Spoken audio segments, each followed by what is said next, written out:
Although the year 2022 started with a plethora of positive expectations due to the post-COVID recovery realities on the African continent, the year was full of unexpected global economic disruption amidst existing economic challenges such as rising inflation rates.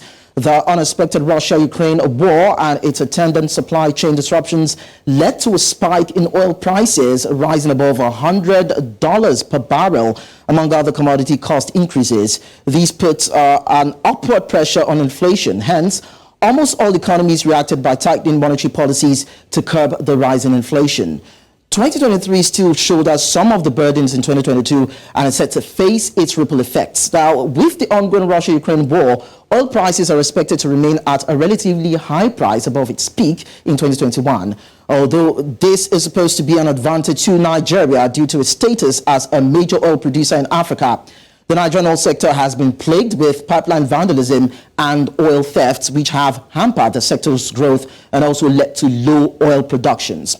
With the many challenges and strives being experienced across Africa's largest economy, the question is, can the nation weather the storm? So joining me this morning from Nigeria and West Africa's economic capital, Lagos, is Dr. Josh Bamfo, who is a partner and head transfer pricing, economic advisory services, Andersen, Nigeria. Thank you so much, Doctor, for joining our conversation yet again. Thank you, Lekan, for having me. Now, Nigeria's rising inflation rate has actually led to a high cost of living. You talk about prices of goods and services skyrocketing. You talk about having to buy food and not being able to meet up with the amounts you need to do that. But then on the flip side, you discover that wages are stagnant or not commensurate to what is expected in terms of what comes in and what you need to expend to get what you need. And of course, unemployment rate is also high. So the question is, could the government have done better in actually handling the economic debilitations that it is faced with? Thank you very much. I think it's important that we go back to the beginning of 2022. We had actually started 2022 with high expectations because of the significant bounce back from the poor performance of the economy during the COVID period, which is 2020. By 2021, we all were hoping to get back to pre-COVID-19 periods where the economy was starting to take off. Unfortunately, nobody really predicted 2022 would have another external shock in the form of the Russia-Ukraine war, which led to oil prices actually skyrocketing and leading to inflationary pressures across the globe, including Nigeria. So clearly, on the inflation side, there's relatively little that the government could have done because we don't have much control in terms of the energy prices that went up globally. Secondly, there were also some floods that led to food scarcity and therefore food inflation going up. That's also a natural phenomenon. So there isn't much you can really blame government on in terms of the food scarcity that emanated out of the flooding that occurred last year. However, when you consider insecurity issues, that actually impacts the ability for some of these farmers to achieve, the maximum that they can, as well as transport these products to the key urban areas. That's something that government should and could have dealt with. And, we can actually, assess government on that. So on the inflationary side, I think there are some aspects of it that were actually beyond government's control. And there are aspects that government could have done better. However, what we've seen is that the Central Bank of Nigeria has had to implement tightening monetary policies by increasing monetary policy rates, on 4 consistent periods over the course of 2022. Beginning of the year, the MPR, which is the monetary policy rate, was around 11.5. By the end of 2022, we're around 16.5. As of February 2023, we are around 17.5. So clearly, the cost of borrowing has gone up, which has implications for how the economy can actually bounce back. Because if businesses are going to borrow in order to invest, all right, and the cost of borrowing is that high, then it actually curtails investment. So clearly, if you look at it from the point of view of inflation, which is high, the economic growth, which has kind of stagnated or slowed down because we've had to implement a contractional monetary policy to curb inflation. And the fact that by and large, you look at the exchange rate issue, we've not been able to deal with it. which has made importation of goods, and services more expensive, leading to imported inflation. All these factors have actually worsened, the standard of living of the average Nigerian. And I believe that the aspect that the government could have done better. Clearly, there are areas that the government has done pretty well, such as infrastructure development. But, by and large, I think the economy finds itself in a situation where cost of living is very high for the average Nigerian. Unemployment rate, is on the high side. The last data we have is that 3% unemployment rate and 22%, underemployment rate. So clearly, the average Nigerian is really struggling. And if you include the current happenings, such as the naira scarcity, then there's a lot to be desired. Yes, this is actually the next question, or the next area that we're going to. You talked about forex challenges, and as we know it, there's still the issue of fluctuations and scarcity of forex, and of course, the naira is expected to be devaluated, even as we are still having scarcity in that space too. So you have begin to ask the question: how is it affecting the local market? How is it affecting importers and exporters? And of course, the commodity exports for Nigeria. How are they coping with this challenge? So forex is extremely important for a country like Nigeria that by and large is highly import dependent. All right. If you're going to have a sustained high economic growth in Nigeria back to the pre-2015 era, there are some sectors that are critical. One of such sectors is manufacturing. The manufacturing sector is critical in the sense that it's able to employ people with different backgrounds, whether they're very educated, which is the white collar jobs, or the blue collar jobs. So it's extremely important. But most of this manufacturing are very dependent on importation of raw materials and or plant and equipment in order to actually manufacture these products. So where there's scarcity of forex and there's huge volatility in the foreign exchange rate, then that really hurts that particular industry. Another industry that is reliant on forex is the trade industry, all right, especially for those who import finished products to distribute into the Nigerian market. So these are very critical, and that's the reason why it's important that we get the forex market right. But what we've seen is that there's been consistent, gap between the official forex rate, which has been hovering around 435 naira per dollar, and the power market, which at some point went as high as 850 naira per dollar until it came down to around 735 naira per dollar.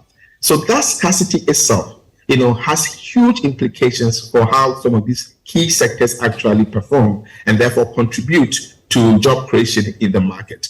If you look at quarter 3 2022 data, the manufacturing sector actually contracted. In other words, there was a negative growth in the manufacturing sector, and that doesn't bode well in terms of job creation. So really, there are a few things that we need to get right. We all know that the major source of foreign exchange supply into the Nigerian market is through the export of crude oil, which is the major crude commodity export of Nigeria. However, even though the crude oil prices globally actually went up because of the Russian-Ukraine war, what we saw was that we weren't able to produce to meet the quota that OPEC has set for Nigeria because of oil theft, vandalism of pipelines, and as well as IOCs actually, or international oil companies actually divesting away from this industry because of all the uncertainties within the industry. So some of these are kind of self-inflicting. If we're able to resolve some of these issues, then we would have had a better supply of forex to meet the excess demand that we are seeing today.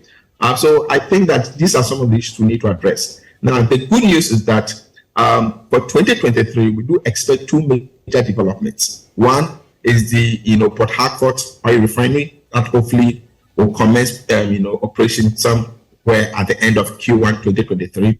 We also expect Dangote's oil refinery maybe to start operation somewhere second half of the year. And these two developments are going to be very key, because what is going to happen is that we will no longer be demanding fuel products from outside or abroad, where we have to actually use our forex to demand those products. We can actually have this the refinery of this crude oil in our local currency, and it's going to put less pressure on the dollar against the naira. The other aspect that is going to be important, is also going to be the subsidy, whether we're able to actually phase out the subsidy or not, because so much money has been going into these subsidies, and now it's creating a lot of challenges in terms of budget deficits and debt sustainability. So these are some of the developments that we hope will be able to rectify the challenges that we saw in the forex market for 2022. Because if it's not rectified, it has huge implications for economic activities, especially sectors like manufacturing, has huge implications for imported inflation. Because if your currency keeps fluctuating and gets weakening, then your imported products are going to be more expensive than it should have been. So these are some of the reasons why we need to get the forex market right. All right, Doctor, earlier on, you talked about pipeline vandalism and crude oil theft being the bane of revenues not accruing to the federal government. Of course, in a few months back, we were attuned to the news of some illegal pipelines being discovered in Nigeria, in the creeks in some areas, and some pipelines were destroyed, some were confiscated. But we've not really had any concrete logical explanation or any prosecution, so to speak, to let us know that that has been decisively dealt with. So why is it a major challenge for the federal government? Because if that is a loophole for where funds are not coming to the federal government, that the federal government is losing funds, then of course it should be a situation whereby the federal government deals with that situation or deals with that kind of theft or that impediment, so to speak, and nips it in the bud. Why is this sort of challenge? It baffles me because really, if you look at the Nigerian economy, it's significantly dependent on the oil sector. In fact, the export of oil is the major forex earner to the economy, over 80%, and this has been the case for the time immemorial. Secondly, oil sector also contributes significantly to tax revenues, and we've had significant challenges in terms of the revenue generation in Nigeria. Today, we are looking at a budget deficit of over 12 trillion, when our expected revenue in the budget is just a little bit over 10 trillion. So clearly, resolving the oil sector situation, for me, is paramount. So when I look at the lackadaisical approach that the government has actually, used in addressing some of these issues, it's kind of baffling. However, I think, we can take some kind of solace and hope in the fact that by second half of this year there will be a new government, maybe that fresh enthusiasm and excitement to actually please the electorate and deal with some of the promises that they would have come up with during the election period will actually lead to some of these key issues being addressed. I think that the oil sector challenges are self-inflicted when it comes to oil theft, vandalism. These are self-inflicting. These are internal issues that we should be able to deal with. They are not exogenous. They are not external to the economy. It's internal, so we need to be able to address them. So for me, I think it's just, government being very deliberate, being intentional, prioritizing it, recognizing that the oil sector still is very critical. Even though we talk about diversification away from the oil sector, it doesn't mean that the oil sector is not as important. What it means is that we need to make sure that other sectors are equally productive to add to the pie. That the oil sector plays a critical role in terms of forex, its contribution to tax revenue, even though when it comes to its contribution to GDP, it's a little bit below 10%. But the two other factors I mentioned are so critical to the success of the economy that I believe the government has to prioritize resolving some of these issues that are internal and under their purview in terms of dealing with them. So my expectation is that hopefully the new government would be able to address these issues because they'll prioritize it.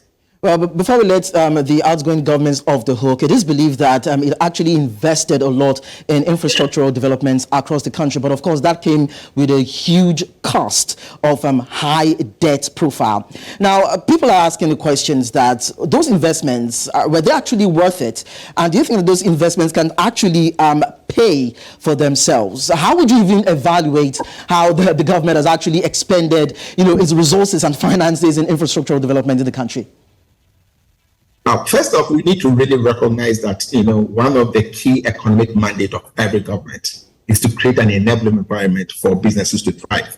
And one of the things that you need to do as a government to create that enabling environment is to make sure that you have the necessary infrastructure development that allows businesses and household sectors to actually interact and do business for the a better standard of living for all.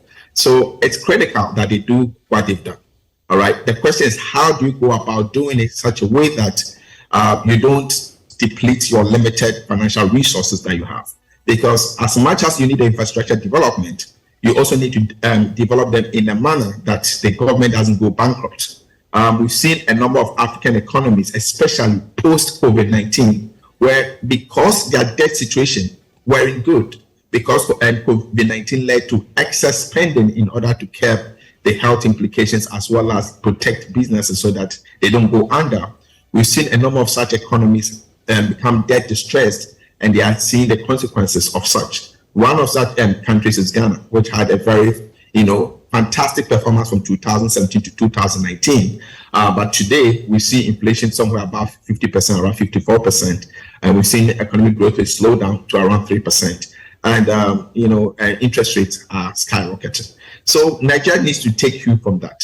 So in terms of the assessment of what they've done in terms of infrastructure development, one area that the Buhari government did well is clearly the railway lines. I had the opportunity of riding in one of those, trains from Lagos to Abeokuta. It was fantastic.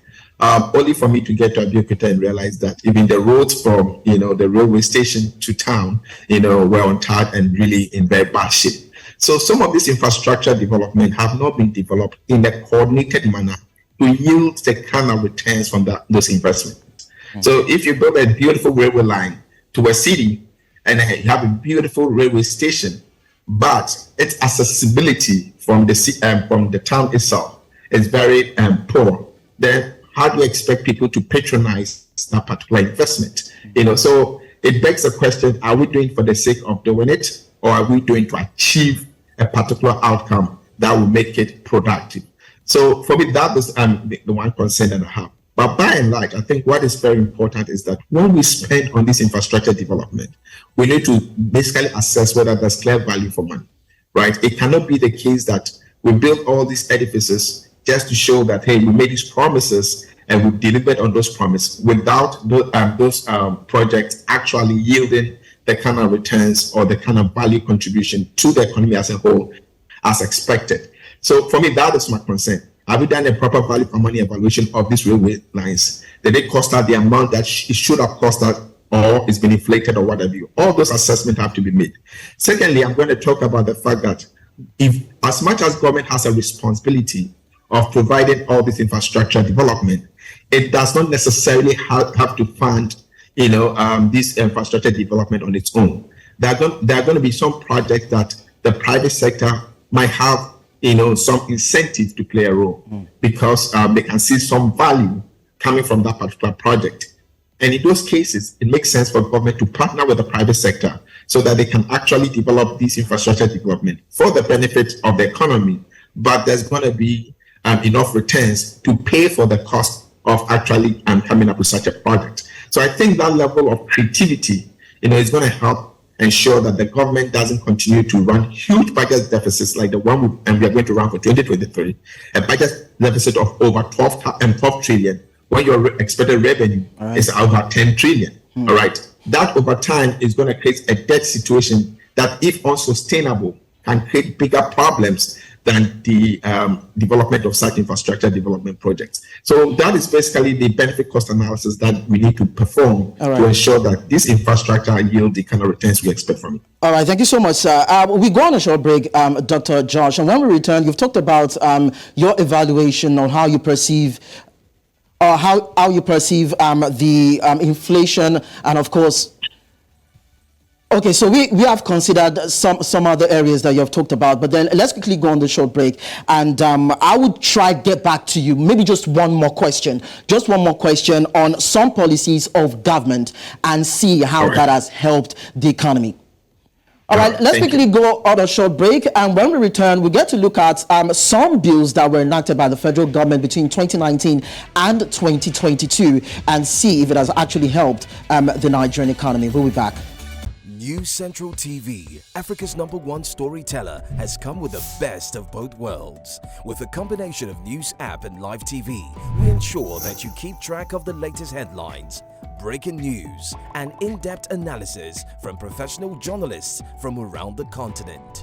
Download the New Central TV app on Android and iOS and get started today. Don't forget to follow us on New Central's social media platforms. New Central, Africa First. So on the show, we have been taking a look at the prediction that the Nigerian economy will slow down in the year 2023, which is this year. And we've been considering the parameters and the reasons for that. And of course, what the federal government need to look into to be able to at least steady the tide, as the case may be, because so many businesses are affected by this. So I'm just going to put just one more question to Dr. Josh Bamfo. And quickly, I would like you to react to the Finance Act from 2019 to 2022, the Petroleum Industry Act 2021, and of course, the not so publicized money laundering prevention and of course, Prohibition Bill 2022. I'd like you to just give maybe just a minute or two analysis of how you think that has impacted Nigeria and its economy. Yeah, so I think the government has done a pretty good job when it comes to, some of the regulatory space, especially when it comes to tax laws. Now they make use of, the budget to make revisions to the tax laws in the form of financial acts.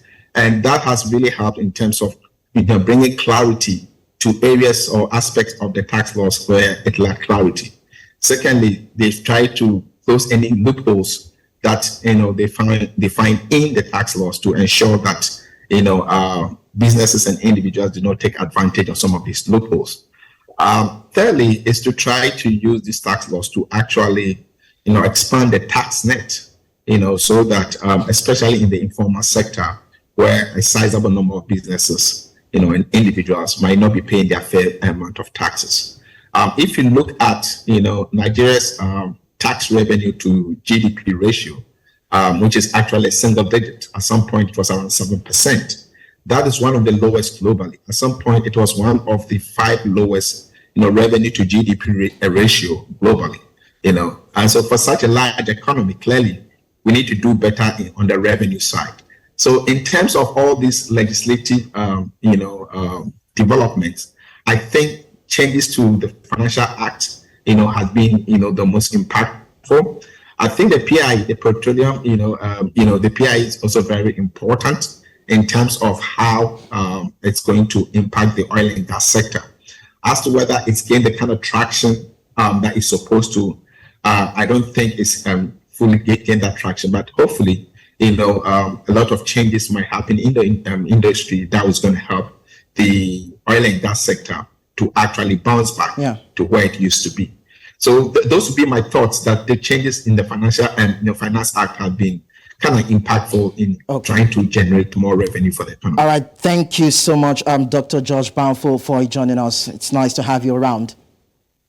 Thank you very much for having me.